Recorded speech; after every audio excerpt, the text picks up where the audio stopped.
Maayong adlaw totoo mga inday, panibagong pag-asa, panibagong pagsasama. Bao nahihidlaw man ako dito sa inyo ba? O ito pala yung nahihitabo sa araw namin dito sa bukid totoo mga inday ho. Nagpasuyop-suyop kami ng tubig dito sa sapa at gumawa kami ni JL ng hukay dito sapagkat hindi pa rin niya umuulan dito sa amin. Ho, unti-unti na ganing nahuhubas ang aming istaka dito ho na kinukunan namin ng pambinyag. Ate, nag-iideya na lang kami dito kung anong aming hihimuin para lang na may pambunyag kami sa talong to mga inday eh. O bago pala tayo magsisimula, isi-shoutout muna natin itong mga magaganda at gwapo ko na ng mga followers na napaka-supportive ho.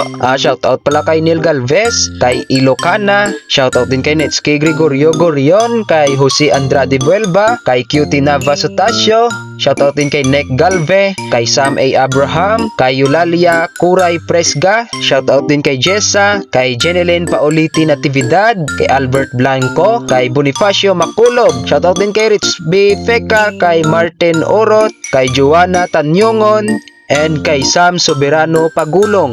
Shoutout sa inyong lahat. Maraming salamat sa inyong mga suporta dyan Bali maaga pa kami nagbubugtaw dito ni Papa, ni Mama at ni JL totoo mga inday ho. Para syempre ay hindi kami maaadlawan sa pagpupunta sa uma. Ang ganda pala kapag umaga totoo mga inday no. Iabi kay naaanad. Ako iyan na alas 8 palagi nagbubugtaw. Kaya sunset na lang nga yung paborito ko to mga inday kasi hindi ko yan nakikita ang sunrise dahil parang ugto na ako iyan nakakagising.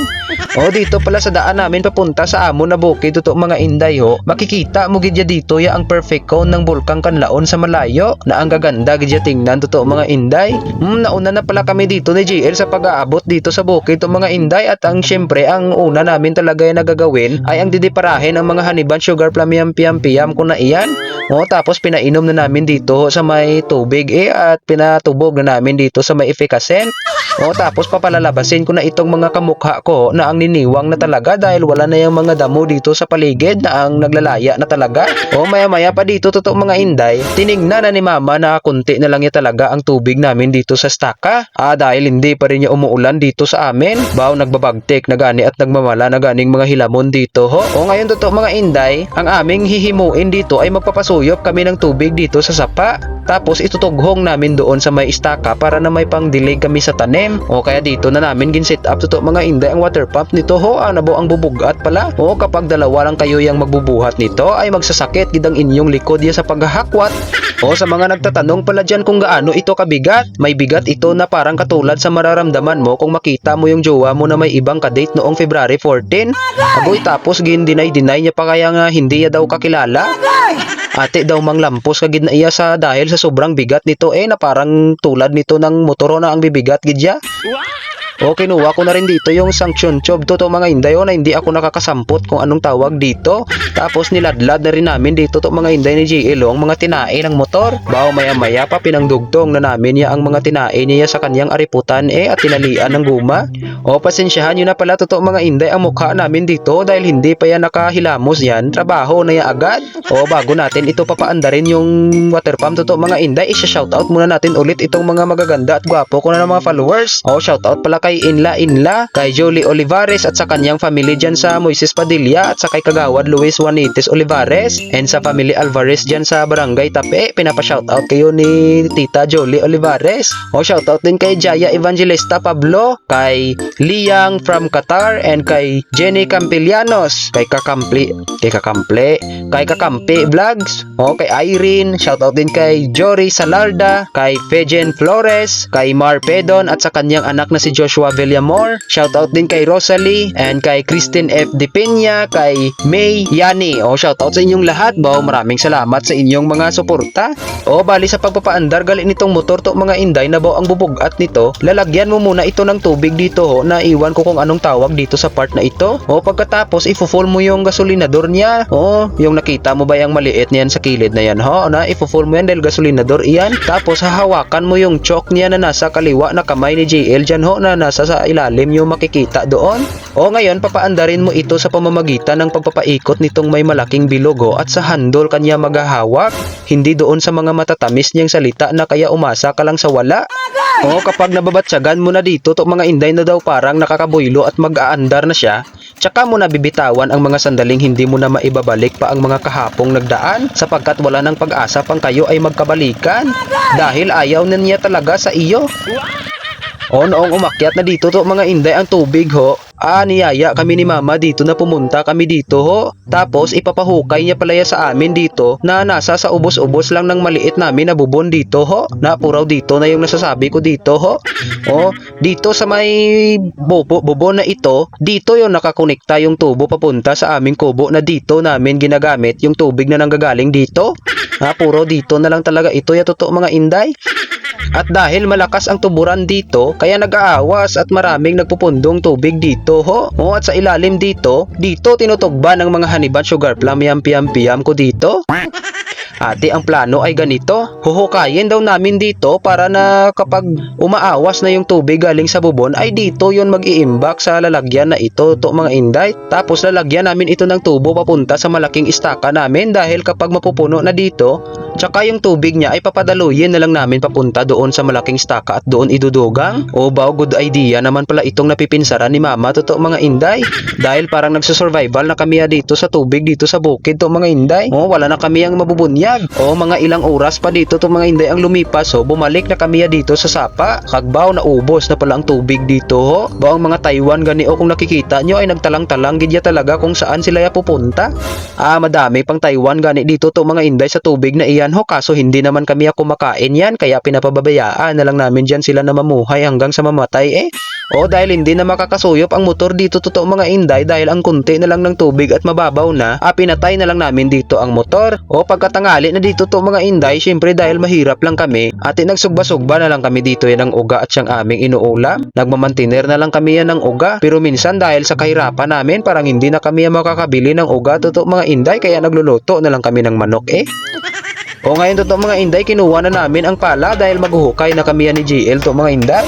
Bago pa kami yan naghukay dito, isa-shoutout muna natin itong mga followers ko na ang gaganda liwat. Shoutout pala kay Jenna Singanon Lusada, shoutout din kay Bebot Manubay, kay Yunesa Ortes de Honor, kay Irene L. Academia, shoutout din kay Jeneline Superio Minaves, kay Anahaw, kay Natalie Bravo, kay Bambi Mocon, shoutout din kay Jenny Bautista de la Cruz, kay Victoria Montelia, kay An-An, shoutout din kay Mabayag Palingguba G, shoutout din kay Zipairim Jaime Nalika, kay Rodney Padalhin Vergara, and kay Mabel Bernabe Necor. Shoutout sa inyong lahat at maraming salamat sa inyong mga suporta. Sa mga hindi pa pala na shoutout ko dito to mga inday, wag po kayong magsusunggod ha, dahil marami pa tayong mga video na i-upload. Kaya mag-comment lang kayo palagi dyan sa ibaba dahil kung sino yung mga nauunang nagko-comment at hindi ko pa na shoutout, sila yung mga dinadala ko sa video dahil inaamat-amat ko lang kayo totoo mga inday dahil ang dadamo nyo na pala. Alangan naman na puraw shoutout na lang yung content natin dito kaya amat-amatin na lang nagsimula na pala kami ni GL sa paghukay dito to mga inday na kinakamay lang namin dahil ang putik kahit mahirap at mainit dito kinakaya din namin yung mga aming ginagawa para lang sa mga talong. Ito kasing aming mga tanim na talong to mga inday, naglalaki na yung mga bunga nila kaya nangangailangan ito ng sapat na tubig para ipapalaki ng mga bunga nila. Grabe Tagalog ko ba? Ilang araw na lang ganito to mga inday dito makaka-harvest na gid tayo siniya. At hindi na talaga ito mapupunggan na makakauyat tayo ng malalaking talong. Ganito na bala to mga inday ang mga itsura nila ngayon Hala, kanami gali to mga inday no? Malalaki na rin gani yung mga nahuling transplant namin dito sa ilalim Nagbubunga na din yung mga pakwa namin dito. Ang gaganda pala dito totoo mga inday sa may bukid. Basta masipag ka lang hindi ka talaga gugutumin dito dahil makakakuha kaya ng mga lupo-lupo dyan sa talamnan at mga punta ng gabi at iyong ilalagyan ng gata. Maya-maya pa dito totoo mga inday, pinahinto na kami ni mama dahil wag lang daw namin masyadong laliman dahil hindi na kasi ito sa amin yung lupang ito dahil pinahiram lang ito ni Tito Saniboy sa amin para na lalagyan lang ng pagkukunan namin ng tubig. Kaya ganyan na lang kalalim totoo mga inday at nagkakalaman lang din naman siguro yan ng 3 drum. Noong naghapon na dito totoo mga inday hihimusin na namin ni JL ang mga gamit patubig kaya niligpit ko na dito totoo mga inday ang mga tinai tapos binuhat ko na dito at pinasok ni JL ang karwahe ng motor dito sa ilalim dahil dito namin yun kinakarga at pinapahila lang sa mga kalabaw punta doon sa kubo. Noong umalis na kami dito totoo mga inday, dugay-dugay pa nabali dito yung bangon-bangon ng karusa namin. Dako na pagtitilaw talaga ito Guys, stop guys. Sudah sudahi semua ini. O ate, naghanap-hanap naman kami ni JL dito totoo mga inday ng kahoy sa itaas ng mundo ho nanughot gid talaga kami sa kasiutan para lang na makakita ng ipapalit na nabali na bangon-bangon doon. O dahil nabali doon sa may kumpanya ng mga haplas liliment oil namin ho. O kung sa itaas may efficacent company kami, dito iya sa ilalim kay may haplas liliment oil kami totoo mga inday na kumpanya. O dahil nagpupula ng tubig dito ho para ito sa mga pasmo parang alay sang likod kag barikos. O marami kami ang mga balanyos dito totoo mga inday sa uma.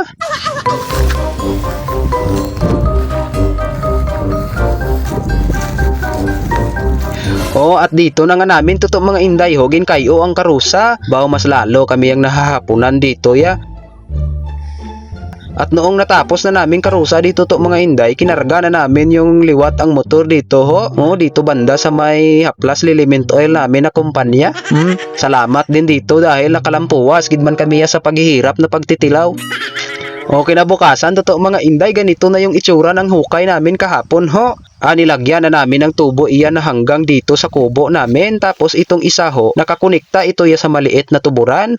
At ang isa naman nito totoo mga inday ho, nakakonekta naman sa may hukay. Sa pagpapaandar pala nito, tinutughungan namin dito muna ng tubig sa may punuan ho. Tapos huhubarin namin yung sa gitna. Tapos iwawaslik namin sa ubos yung tubo na iyan dahil magtutubod dyan, makakabuylo yung tubig at magsusuyop doon. Kapag nagtutubod na iyan, ibabalik na naman namin ito toto mga inday at isusugpo ng ating walang hanggan na pag-iibigan. Abaw, kaya kung mapupuno na ng tubig ang hukay na toto mga inday, isinasalin na namin ito yung maliit na hoso dito na tapos papatutuburin na namin ito ya upang maidadagdag namin dito yung tubig sa malaking istaka totoo mga inday. Hindi na ako yung makakasampot sa pagbo-voice over ko dito ho. At kung mauubos na naman dito yung tubig totoo mga inday, papupunuin na naman namin iyan at uulitin na naman namin ang proseso kanina kung paano natin iyon patutuburin. At least bala amat-amat lang nadadami ang tubig sa istaka totoo mga inday para lang na may mapandilig kami bala sa pananim namin dito araw-araw ha. Abaw, sano pa ini siguro ya matatapos itong El Nino na ini. Nagaantos na ng aming mga tanong pati yung tingog ko ngayon nagpapaos na talaga ya sa kaka-voice over. Ate hanggang dito na lang totoo mga inday dahil parang mawawalan ako ng tingog. Bye-bye, ingat!